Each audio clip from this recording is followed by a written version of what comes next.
Выход Коми к Карскому морю, по словам Виктора Бетехтина, прямой шаг к развитию республики. Это предложение поддержали многие, в том числе и Общественная палата Коми. Что это даст? А то, что наш регион должен стать транспортным хабом для освоения севера. Заняться этим вопросом необходимо именно сейчас, когда большое внимание передано на развитие арктической зоны. Территория вокруг Байдарадской губы, которая дает выход к Карскому морю, относится к арктической зоне. Именно через Коми на ней ведутся работы, утверждает Бетехтин. Воркута же является основным транспортным и управленческим узлом. Ни Ненецкий, ни Ямало-Ненецкие автономные округа не обладают необходимыми железными путями, которые ведут к территории.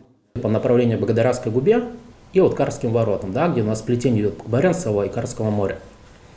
Вот именно этот кусочек, который нигде не обслуживается, нет населенных пунктов, но именно где идет транспортная ветка на газопровод Баваненко-Вухта, нам будет очень удобен. Просто почему? Во-первых, мы перекроем момент социально-экономического развития. Да, у нас в Воркуте, в Инте сейчас очень большие проблемы, что закрываются предприятия, и люди, есть те, кто хотят, безусловно, уехать, есть кто не хотят. Но если мы откроем порт, это будут новые рабочие места, и опять же напряжение среди населения социальных, вот именно такой главы по снижению продуктов, цен на продукты, по снижению каких-то еще новых рабочих мест открытия, это у нас будет очень удобно. Чтобы предложение не осталось голословным, активист предлагает подключить общественность. Прежде чем что-то менять, важно знать позицию каждого жителя, говорит Бетехтин. Провести общественный опрос в единый день голосования 13 сентября 2020 года. Кроме этого, важно услышать мнение и жителей НАА и Ямало-Ненецкого автономного округов.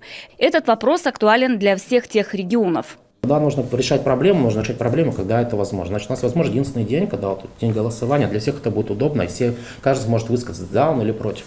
Плюс к этому моменту мы еще хотим подключить абсолютно все некоммерческие организации, общественные организации Республики Коми, даже политические партии, которые у нас есть.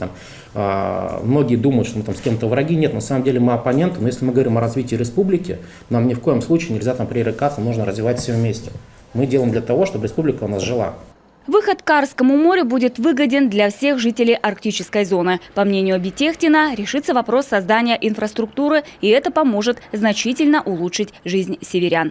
Анастасия Тюрина, Олег Жуковский, телеканал Юрган.